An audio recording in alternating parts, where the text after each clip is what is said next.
KCTS 9, series is Hard Choices, Boy or Girl, program number 101, length 5850.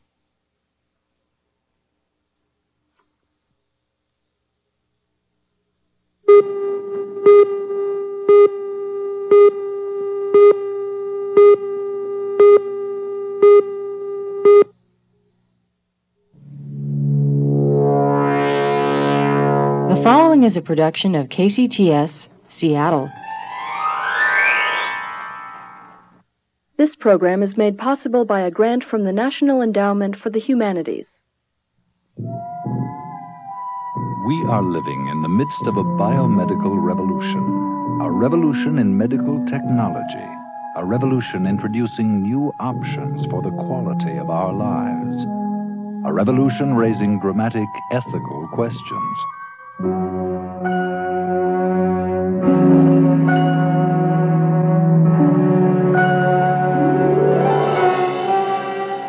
We must make some hard choices. We must consider how these choices will affect every one of us. This series will examine these important issues. Your guide through these issues is Dr. Willard Galen. And tonight's program asks you to think about choosing the sex of your children.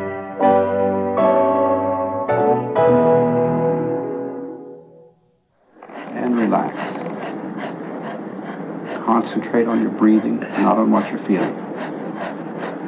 That's good. Stay with it.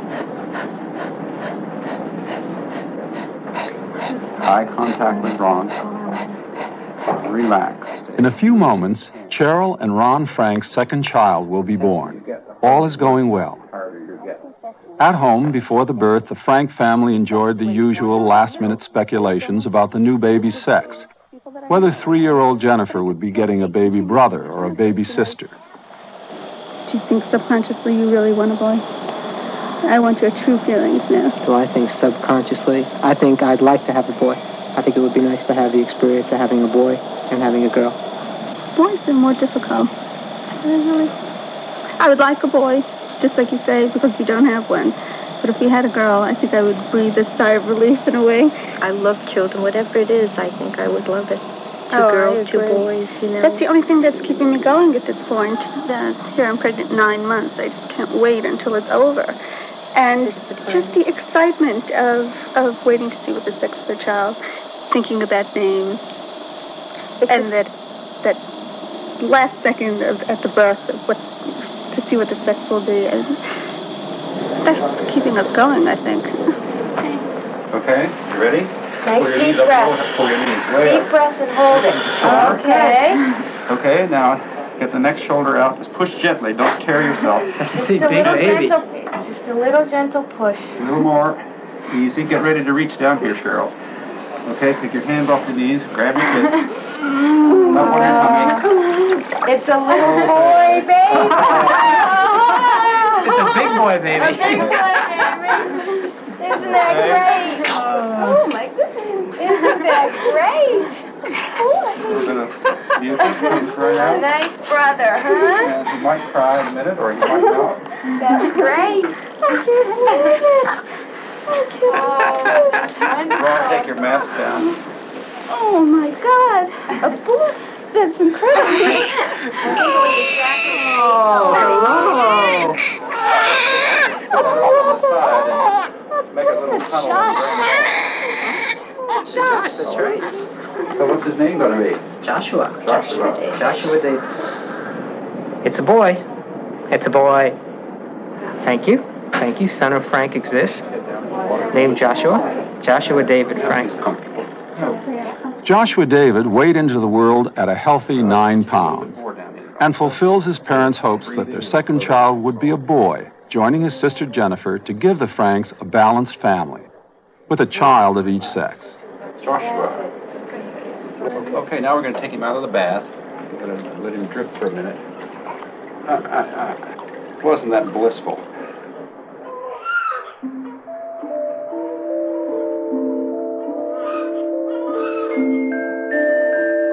Like all these newborns, Joshua's sex was determined simply by chance. But today, some parents are no longer prepared to leave the choice of their baby's sex to nature. Instead, they are choosing the sex themselves.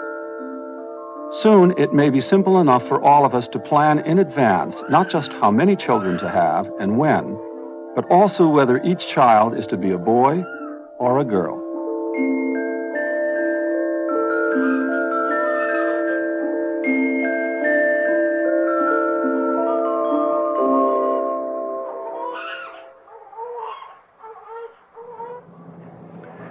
If we can choose the sex of our children, should we? And if in the future a lot of people do, what will it mean to the children themselves and to the society of which they are a part? These are some of the questions we will be tackling in this film. I'm Will Galen. I'm the father of two, both girls. This is Jean Ashton, mother of four, all of whom are girls. The eldest, Kate, is 17. She's away at school. Susanna is 11, Emily 6, and Isabel 4. The three eldest children were planned. But Jean's fourth pregnancy was a surprise. And Isabel herself is a little special because the family knew she was to be its fourth girl almost 5 months before she was born. I had 3 children, and I hadn't really planned to have a fourth. When I did become pregnant, I was surprised. I had had an IUD, and it made me nervous that I would have a pregnancy with an IUD. And because I was 37, I realized that there might be some dangers both to the child and to me, I suppose.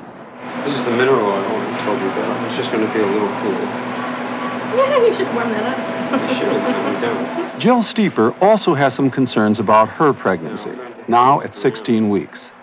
Like Jean Ashton, she has decided to have the health of her fetus checked. This is your uterus. This is the lower end over here.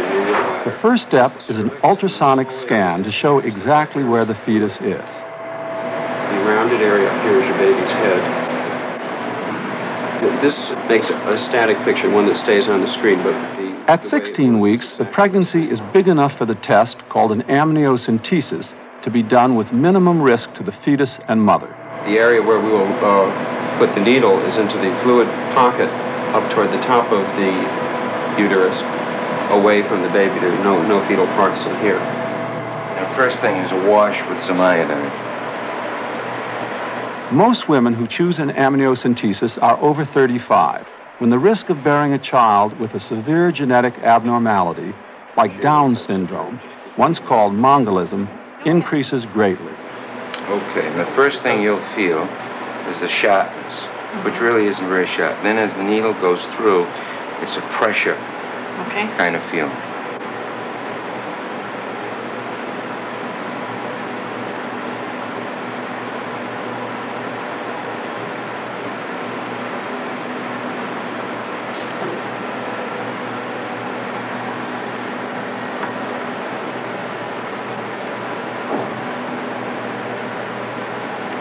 Fluid's coming out now. It's nice and clear. Here's the fluid.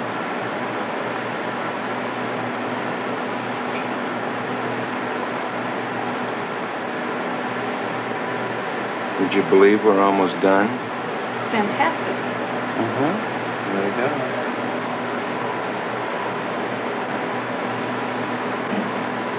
go. Was there much pain? Easier than a vaccination.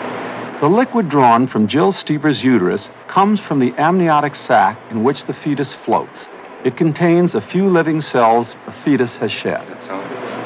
Excellent. The worst part was the waiting afterwards. The baby was quickening, that is, I could feel it kicking, and I was a little bit afraid of what the results might be. That is, if it did turn out that I had a Down syndrome child, or a child that was going to have some birth defect for which I would consider an abortion, it would be much harder to take that kind of action after the baby had actually kicked and moved. And I didn't find out the results until I had felt a real definite quickening and was quite aware that I was carrying a child. The reason for the wait, which is usually 3 or 4 weeks, lies here in the laboratory, where the fetal cells in the amniotic fluid have to be coaxed into growing and multiplying.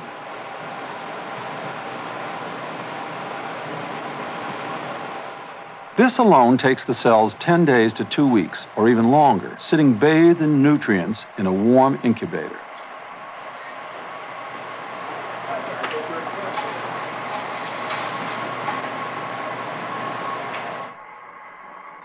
The cells are then dropped onto a glass slide, the impact helping to spread out their chromosomes. After drying and staining, the cells are put under a high-power microscope, and the chromosomes of the fetus, which by now is 18 or 19 weeks old, are photographed. This is a set of chromosomes from a single fetal cell. To help make sense of them, their images are cut out and pasted up according to their size and shape, when they fall neatly into pairs. In the normal human, there are 23 pairs of chromosomes. The expert eye can now pick out any abnormalities. One of the commonest is also the easiest to spot. Down syndrome is caused by the presence of a third chromosome here at position number 21. Parents told of any such abnormality may choose to abort the pregnancy. But a chromosome array like this also reveals an extra piece of information, the sex.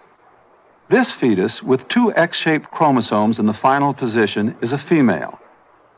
And this one, with one of the sex chromosomes a small inverted Y, is a male. Every amniocentesis, as well as showing up chromosome abnormalities, also inevitably reveals the sex of the fetus. The nurse called and said, your baby is all right. And I noticed immediately that she said baby rather than fetus at that point. And it was as if I could fully recognize then that I was indeed pregnant and I had a healthy child. The next question she asked was, do you want to know the sex of the child? I had expected the question because I had discussed it with my doctor, and I told her that I did want to know the sex. It was a girl. And my immediate feeling was one of disappointment because I had 3 girls already. The 4th child, I had really hoped to have a boy, I think, just for the sake of variety. But once I knew it was a girl, it was strange. I was very comfortable with the knowledge. I was continually having to cope with people who said, oh, you don't really know. And in many ways, it was a relief. That is, I didn't have to go around buying neutral-colored baby blankets. I was a little uncomfortable at the lack of suspense. And when I knew the sex, at times I felt as if I had been robbed of something. Some sort of very primitive excitement was missing from the whole thing. But those were only momentary feelings. By and large, I had a much more positive attitude toward the child and the pregnancy itself. The knowledge that Isabel Ashton was a girl came unsought from a test designed to check that her chromosomes were normal.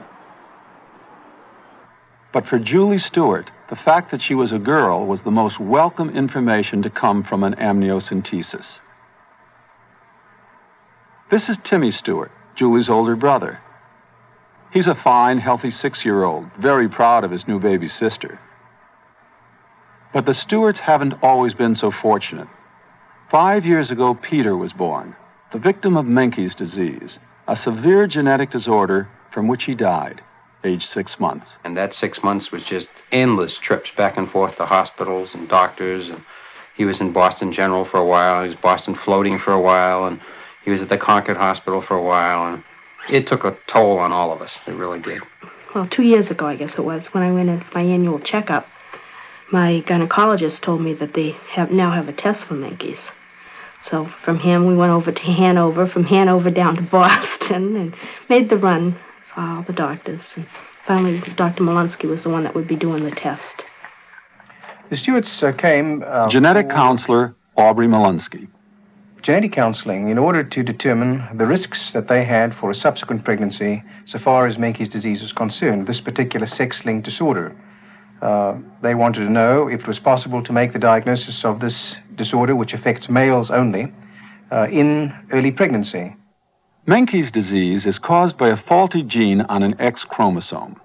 Mrs. Stewart carries that faulty gene, but is protected from the disease by a working version of the gene on her other X chromosome.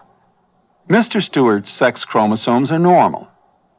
Peter happened to inherit the faulty X chromosome from his mother, along with his father's Y. With no backup X chromosome, he was born a victim of Menkes disease. Timmy, born earlier, had happened to receive his mother's good X chromosome, so is unaffected. Any girl conceived by the Stewarts, by definition, receives a backup X chromosome from her father, so at the worst is only a carrier of the disease like her mother, and has an equal chance of not possessing the faulty gene at all. So any male has a 50-50 chance of being a Menkes victim, hard odds for prospective parents to face when the disease is so catastrophic. By contrast, any female is certain to be unaffected, at worst a carrier. Mr. and Mrs. Stewart decided that because it was possible to determine the sex accurately, that they would take a chance and go ahead with the pregnancy and possibly consider terminating a pregnancy if it was a male.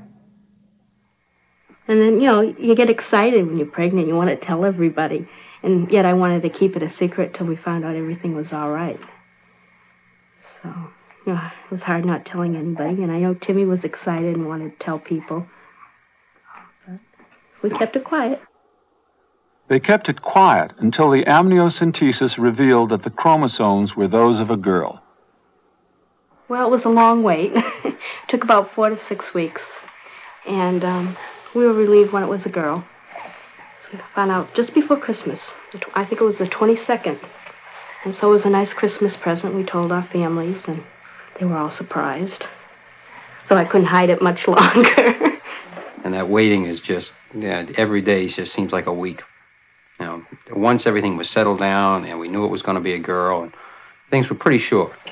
Time really went by quick. When we found out it was a girl, it was never just the baby. It was always Julie. So it would have been a shock if the doctor was wrong. It was a boy. It would have been Julie anyway. Julie owes her existence to the luck of being conceived a girl and to the amniocentesis that provided the insurance the Stewarts needed before contemplating the pregnancy. Only if the fetus had turned out to be a male would the Stewarts have considered an abortion, and then only because of the fear of bringing another boy with Menkes disease briefly into the world. Let her take a quick turn. Jean Ashton, discovering her new baby's sex almost inadvertently, would have considered an abortion only if the amniocentesis had revealed a major genetic problem. But consider this.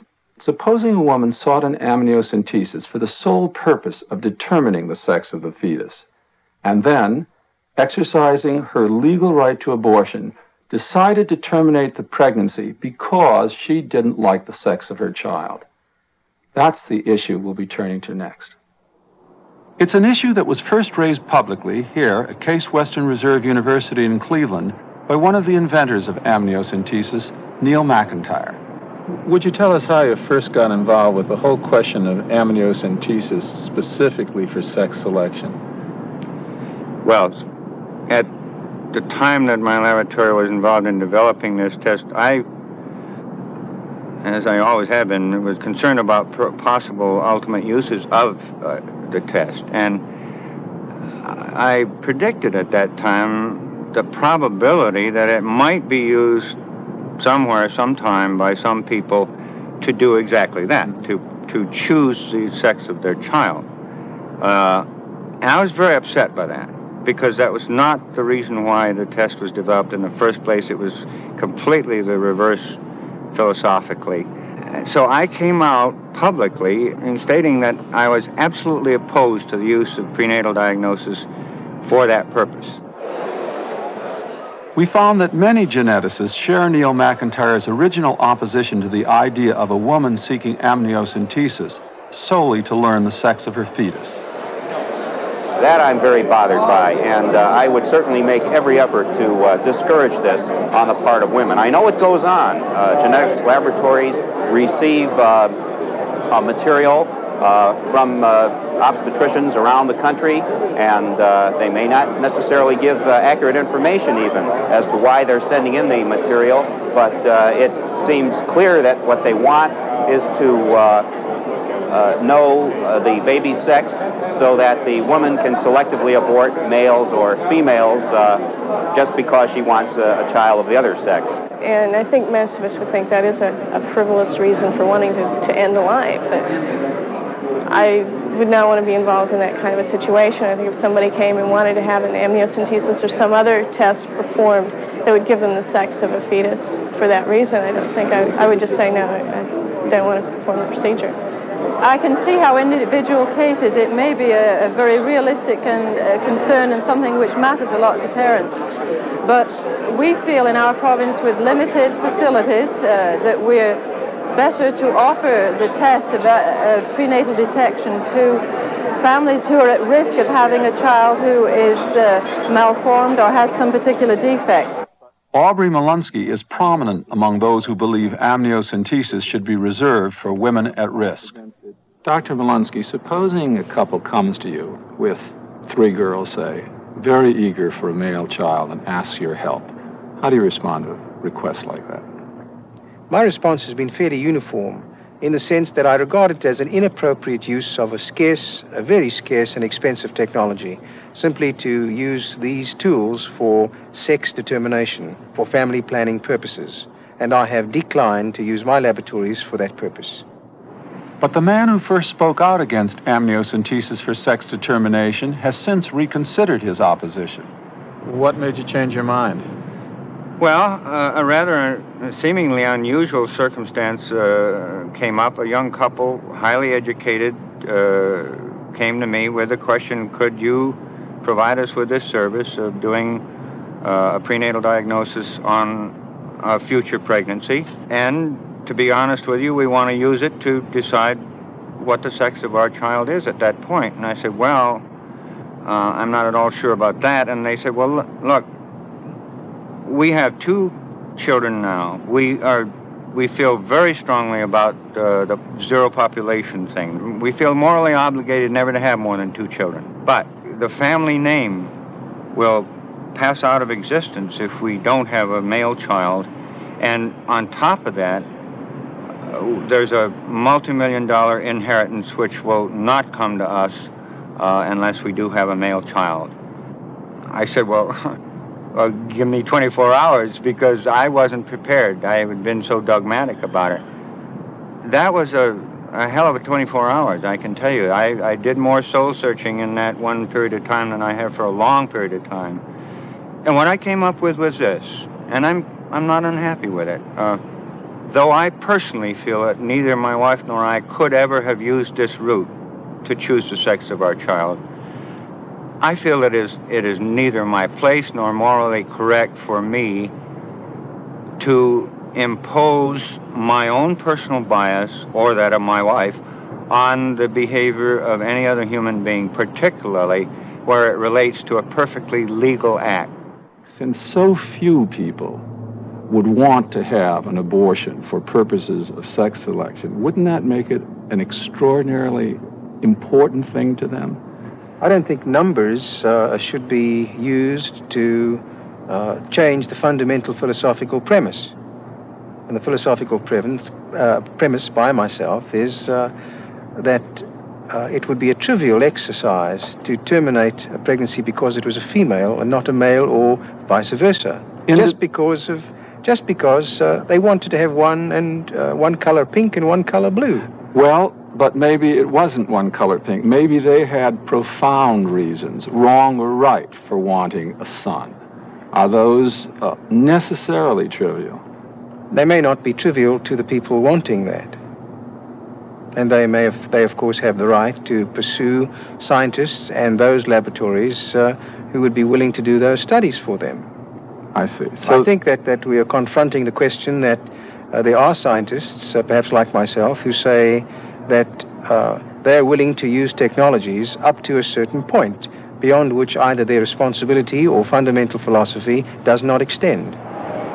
At the Kennedy Institute for Bioethics in Washington, Andre Helligers agreed that Dr. Molunsky might withhold amniocentesis if he disapproved of its purpose.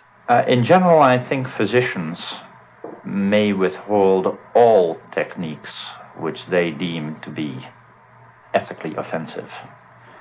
In other words, a physician is a servant of a patient, but a physician is not a slave of a patient. And neither, incidentally, is the physician the master of the patient. So that I think in a medical relationship, where issues are at stake that are not life-saving, but that are the use of technology to achieve desires in general through biological means, those techniques depend on one's values. And I see no reason why a physician should subjugate his or her values to the patient. Abortion is morally offensive to many people, including some doctors. Most would agree that these doctors have a right not to perform an abortion when it's against their principles. But does a doctor have a similar right to refuse to perform an amniocentesis on the grounds that it might lead to abortion? Oxford law professor Ronald Dworkin concedes that a doctor has a right to refuse to perform the abortion itself. But now, if you come to the different question of whether he has a right to refuse information to the patient on the basis of which the patient might later have someone else perform an abortion, that's a very different matter, it seems to me. Because in this case, the doctor is not simply saying, I won't do this. He's saying, I will see to it that you don't do it. That is, I will stand in the way of an independent decision being made by you. You might say it's only a difference of degree, because in both cases he's interfering in the process. But the difference in degree seems to me very great, because in the case in which he simply refuses to give her the information, he's saying, not I won't do it, but I won't let you do it. I distrust your reasons, I distrust your motives, and that seems to me to pose a very different question.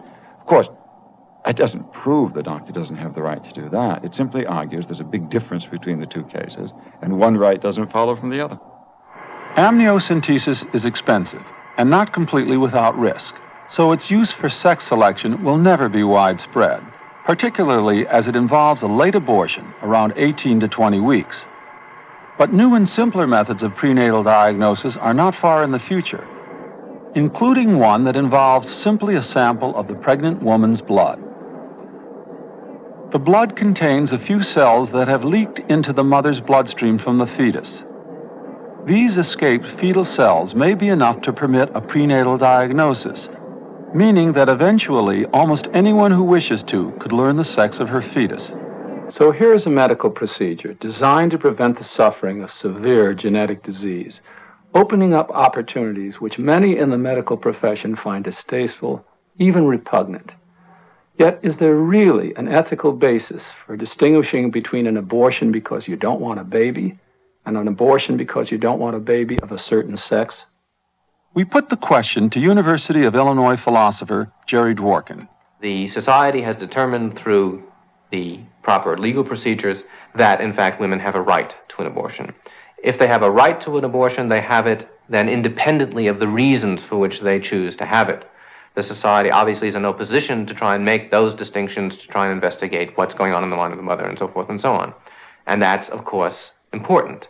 But it seems to me just as important, and even more so in a society in which the value of life is intendingly cheapened, to raise the question of, even though someone has the right to have an abortion, are they doing the right thing? It seems to me it's not up to us to terminate a potential life on whimsical or arbitrary or very unweighty reasons. If one says that abortion is essentially something which, as a physician, one does on request, then certainly a request based on the sex of the child is considerably more substantive or less trivial, if you like, than many requests based on social convenience. So I have not been able to understand that those who would abort for social convenience would not abort on the basis of the sex of the child. I would not do it, but I cannot understand why others would not if they view abortion so lightly. Karen LeBox at the Pacific School of Religion argues that aborting on the basis of sex is only a difference of degree from aborting because of a genetic disorder. If indeed we consider it acceptable to do abortions because a child will have Down syndrome or some other genetic anomaly, what's the difference then doing an abortion because you don't want a child who has an XX or an XY chromosome rather than a child who has an extra number 21 chromosome. I would hold that parents do have the moral right and the legal right to abort a child for serious and sufficient reason. That would usually include a threat to the health of the mother or a threat to the integrity and unity of the family.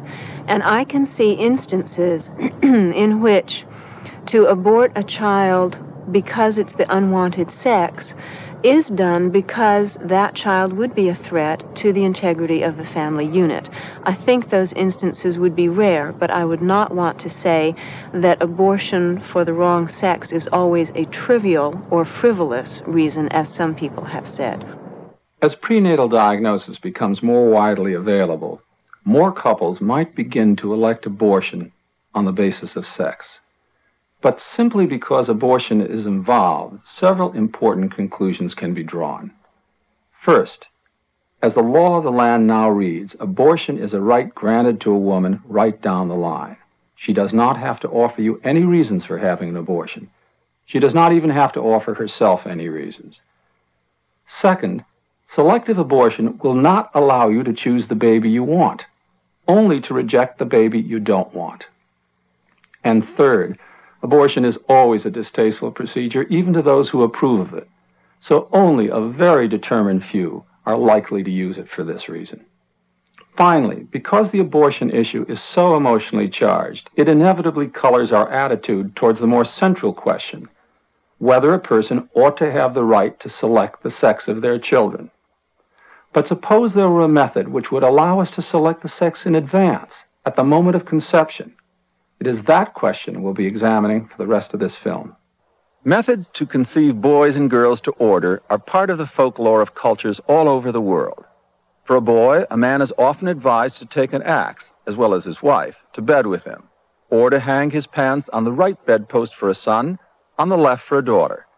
In many cultures, including some Pacific islands, the procedure for conceiving boys is for the woman to dress in man's clothing before lovemaking.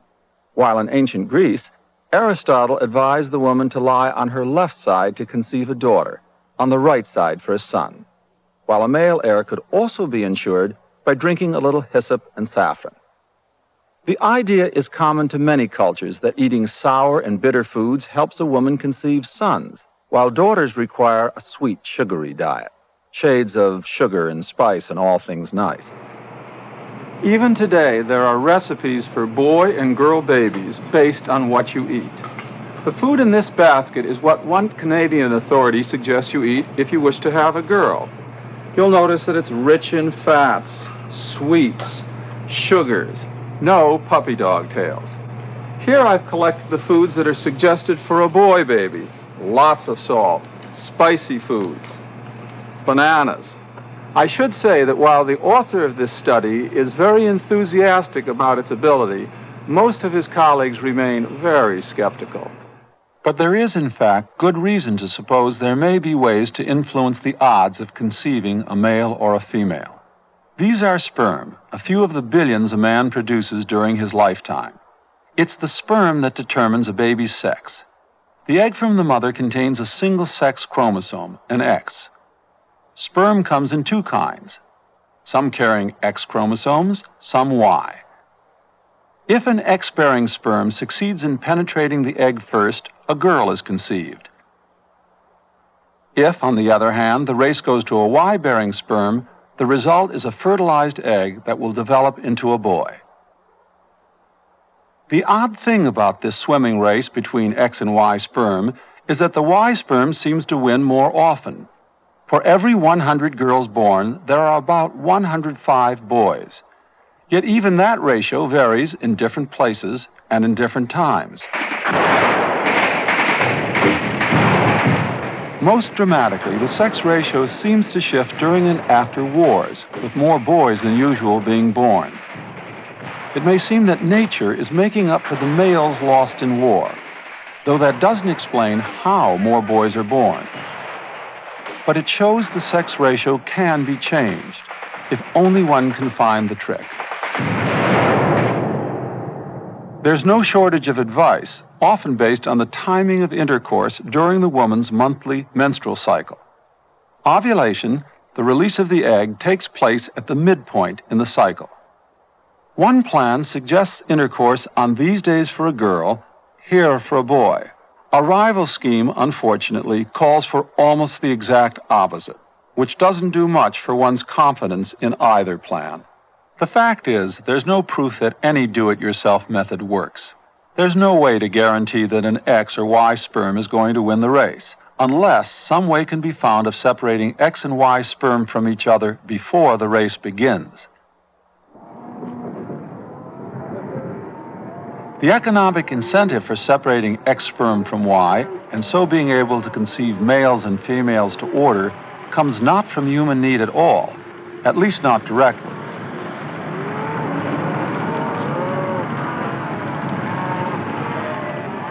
This is northeastern Wyoming, where it's roundup time at the Diamond E. Hey! These cows are being tested by the veterinarian to see if they are pregnant. Helping move things along is the visiting co-owner of the Diamond E, scientist Ron Erickson. Run, Buzzy. The vet feels the uterus of each cow to see if it contains a fetal calf.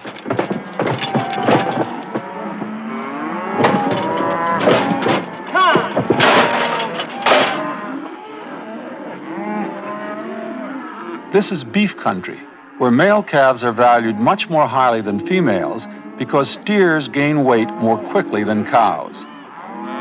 In a dairy operation, of course, females would be at a premium. In the cattle industry, many calves are already born as the result of artificial insemination. If a method could be found to separate the X and Y-bearing sperm before the cows were inseminated, then a beef rancher could use Y-bearing sperm to get steers, and a dairy farmer X-bearing sperm to get cows. Such a method of sperm separation would be worth a lot of money to the industry and to the inventor.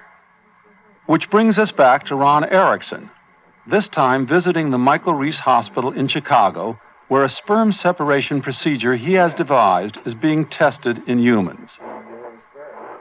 Human semen contains sperm of different swimming abilities, as well as apparently dead sperm and general debris. Erickson claims that Y sperm are more vigorous swimmers than X sperm, so his method is to set up a swimming race for the sperm in the laboratory.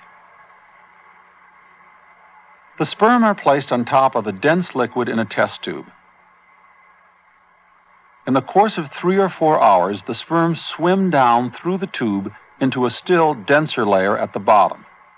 Erickson claims that 70% of the sperm that reach the denser layer are Y-bearing. The method certainly doesn't provide populations of solely boy or girl-producing sperm. But the separated sperm are vigorous swimmers, and if Erickson is correct that 70% of them are Y-bearing, artificial insemination with such a sample should increase the odds of conceiving a boy to a little over 2 to 1. These are odds some people are very happy to take. I'm the last of the Allen name, and I would like to carry on the name with a son. You know, I would like to have a boy for the joy of bringing him up, doing things with him, that sort of thing, which I guess are in a way ego-centered reasons. Well, I guess more or less just because he wants a boy. I don't have any personal reasons other than I think it would be nice. I know what a daughter means to me and sort of the interpersonal relationship you develop, and I think a son would sort of be that way with him. Bill and Diane Allen live in Scottsdale, Arizona. Both have daughters from previous marriages. Bill has 2 daughters. Diane, a nurse, has 1. They use the Erickson method in an attempt for a boy as their first child together. We were so excited about it when we did it the first time because we thought it was new and it was exciting, and we had really done a lot of reading and research, so we didn't see anything wrong with telling other people what we were doing. And the adverse reactions we got were just astounding, and I'd say mostly within my profession. Yeah. From doctors that I worked with in the hospital and various friends. You know, it was like, why can't you be satisfied with what you'll get? And, you know, remarks were made as to cloning and that we were tampering with the genetics. It was somewhat of an attitude of sort of what Diane said, well, you're messing around with something that you really have no right to interfere with the process. And nobody's ever done that before, why should you start it now, sort of thing. It really gave me such almost an ugly feeling about the pregnancy. Like it wasn't something that was joyful and beautiful. It was something that I had hampered with and really felt funny. Diane Allen's pregnancy ended after a few weeks in a miscarriage. Diane became pregnant again, this time naturally. This is Catherine, now the family's fourth daughter, much loved, but not the boy they'd hoped for.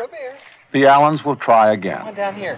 This time we'll be able to take our time and... Yeah, I think it'll be a more relaxed process, and you know, we've had our first baby together, which was another thing that we wanted to do. And I think we would go back and try several times rather than only trying once if we were to do it again. We'd keep going back over to San Francisco until, you know, the conception took and it lasted, and it worked. In southern Indiana, a couple stroll with their infant son, born a few months ago after they too used the Erickson procedure to increase their odds of conceiving a male. Their story illustrates the extraordinary determination of people who intensely desire a child of a particular sex. To protect their little boy from what they feel could be the sort of publicity received by the first test tube baby, the couple asked to remain unidentified. We have 2 daughters, and I came from a family of all girls, and my husband came from a family of all boys. And we wanted a son from the first child we had. My other children were born by cesarean section, so I was only allowed 3. And when we heard about this, it seemed like our best chance to get a son, since it was going to be our last chance. It leads back to a relationship I had with my father, I think. It was a real good relationship, and I just want a relationship like that with a son. I think I wanted a boy even more than he did. I knew it was important to him, so therefore it was important to me anyway. But I think there's a special closeness between daddies and little girls, and now I understand why, because there's a special closeness between mommies and little boys. Months of correspondence and telephoning led to a 6-hour drive to the Michael Reese Hospital in Chicago. The first time either had been more than an hour from home.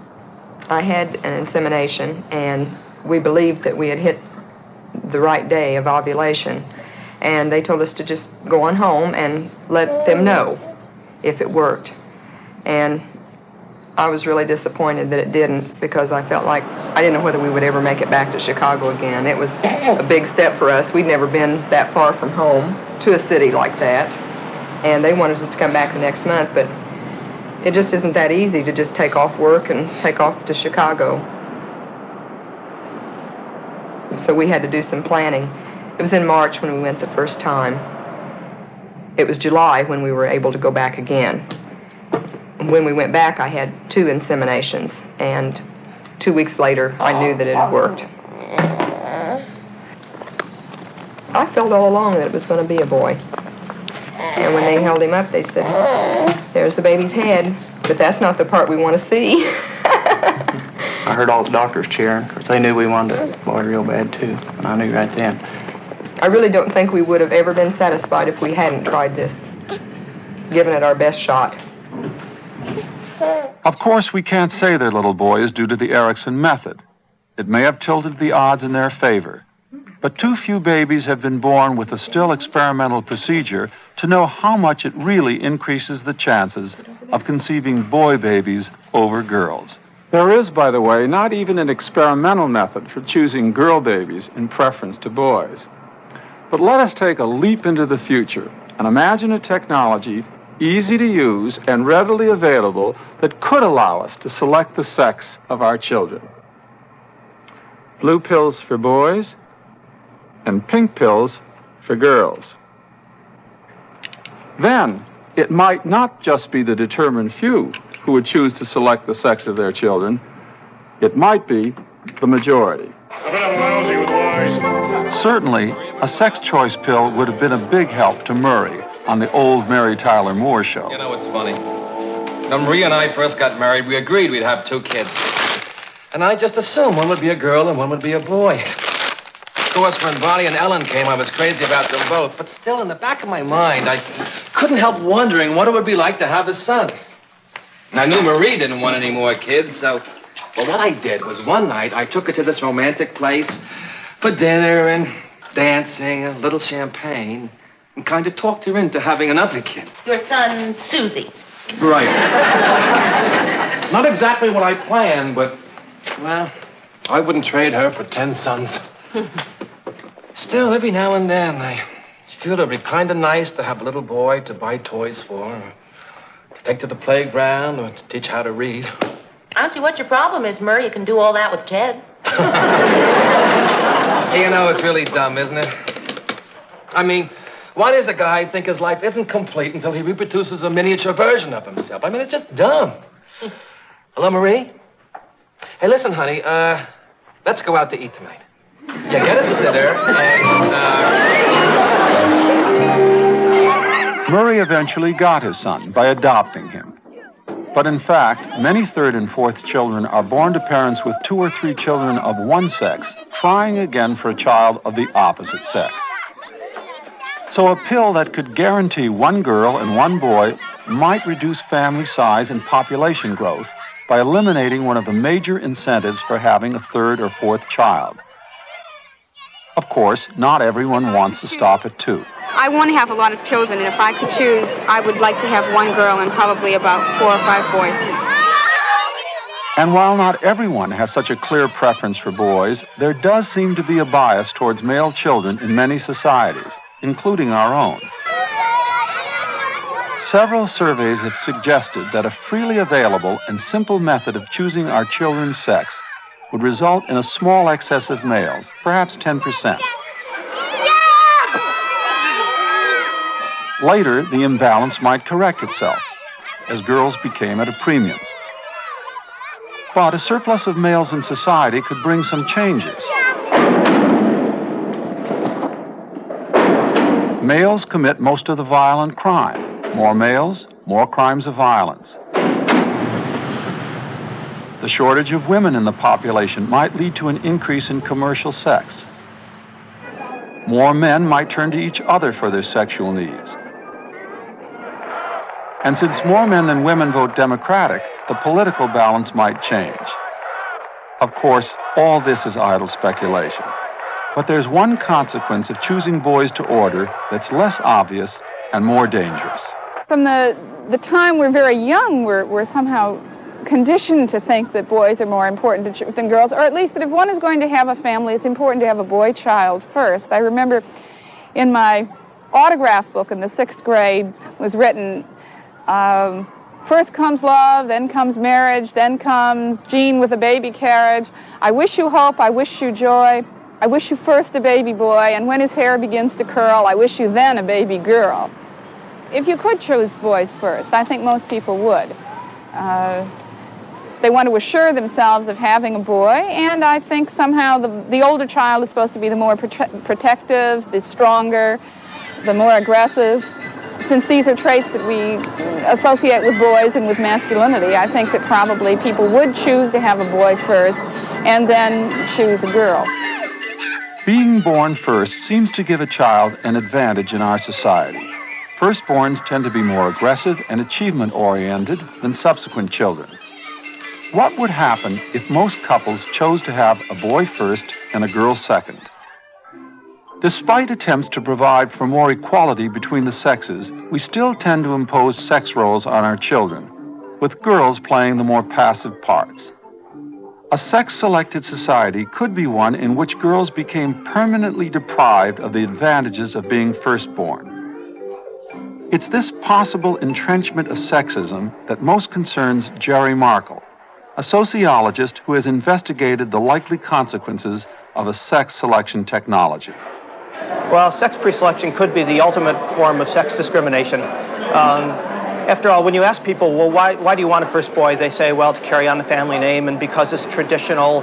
And they give you all sorts of reasons. Surprisingly, people seem to have fairly well thought out reasons. Or another reason we get often is that I want an older boy so that he can take care of his younger sister.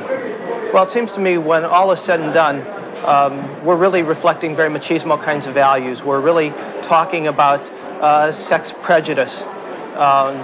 And at least that scares me to in fact create a technology which translates kind of sexual prejudice into sexist reality.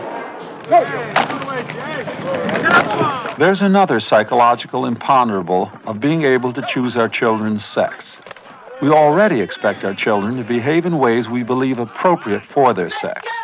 Would being able to choose the sex increase these expectations? Karen Labax. Our sexuality is very closely related to our identity. Each of us comes into the world, male or female. That becomes a large part of who we are and of how the rest of the world responds to us. It seems to me to try to choose the sex of one's children is in some very large way to try to choose their identity, and has to raise the question for us of whether we are trying to impose an identity on our children.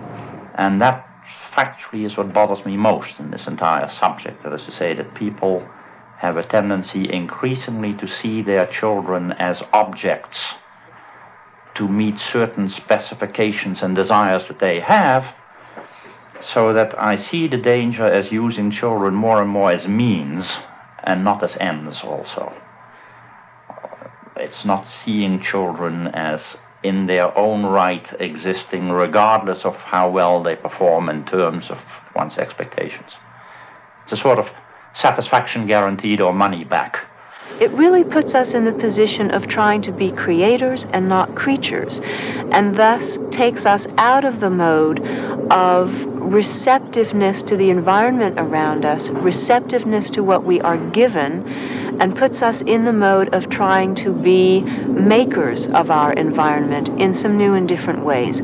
I think it forebodes a change for who we are as human beings, and we need to be conscious of that as we move in that direction.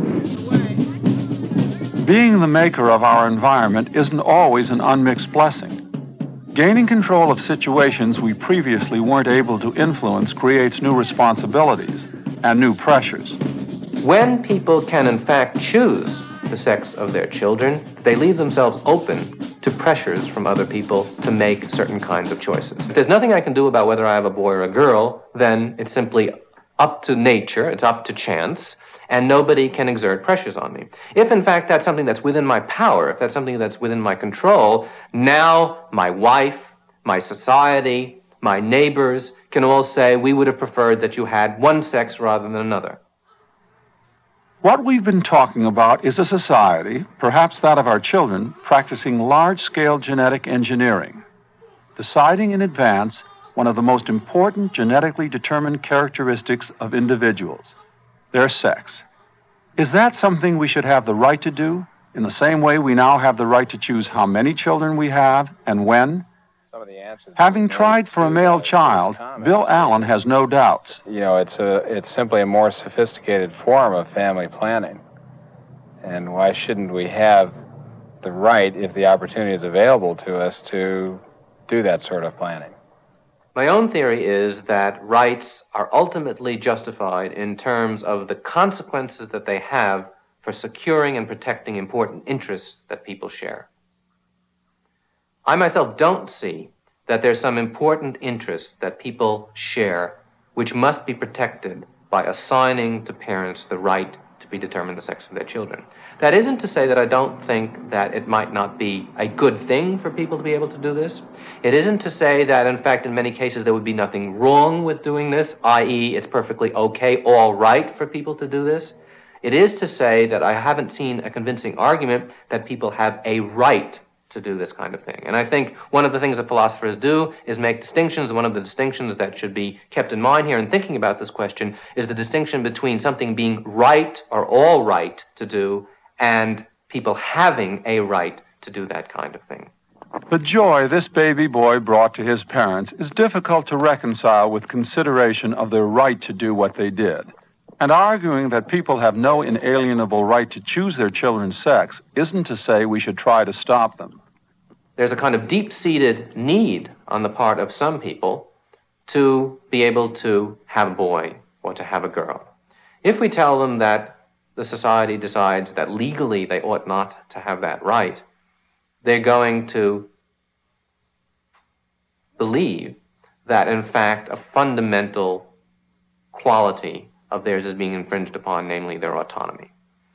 The reproductive functions are very much tied up with people's views of their sexuality. Their sexuality is very much tied up with their views of their identity, and hence to interfere with legal sanctions in that kind of issue is going to have an effect on people which it seems to me is far worse than, for example, the kinds of interferences we impose upon people in terms of prohibition. I mean, stopping people from drinking is simply a matter of interfering with one of their pleasures. Stopping people from having some kind of important say about their children, how many, what kind, when, and so forth, affects their identity, affects their personality in a much more serious and harmful way. And so I think one can predict, again, this is an empirical question, I think one can predict that the consequences of attempting to stop people from doing this kind of thing would be far worse than the consequences of, for example, stopping them from smoking certain drugs or drinking certain drinks. Stopping it coming, I think, is like standing in front of a tank. In terms of controlling its use, it seems to me what we really need to do is have a public airing of this whole thing. In fact, in its initial stages, raise a little consciousness, talk about it. Now, I don't think that'll stop it from coming, but at least it'll help us understand what's coming. In fact, it may be that the good consequences of reducing population pressures, of giving parents the satisfaction of having the sort of family that they want, may help us to keep nuclear families together, to control our population and our environment better. It may be that the good consequences will outweigh the bad. But even as good consequences outweigh the bad, we need to ask whether we should make all of our decisions simply in terms of what the consequences will be, or whether there are things about who we are as a people that ought not to be changed and ought not to be violated, no matter how good the consequences might be. This may not be a place where we should hold back, but there may be other places down the road where we should hold back, and we should not assume that moving ahead with this technology gives us the right to move ahead with any technology that we might develop. The ability to choose the sex of our children is already with us and is likely to become easier and more widely available as technology advances. We're the only species able to change our nature, and indeed, it's the nature of humanity to change. But we are bound to a biological base, and if we stray too far from that base, we run the risk of destroying that humanity. Somewhere, it may be necessary to draw a line reconciling our individual desires with our responsibilities to our children and to their society. It may not be too soon to begin to wonder where that line should be. I'm Will Galen.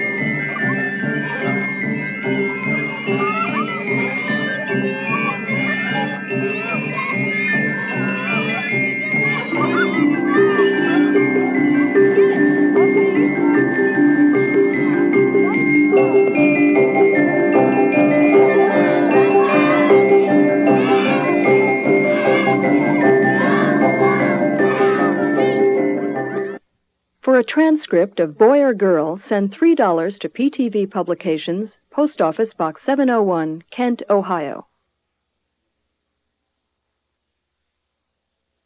This program has been made possible by a grant from the National Endowment for the Humanities.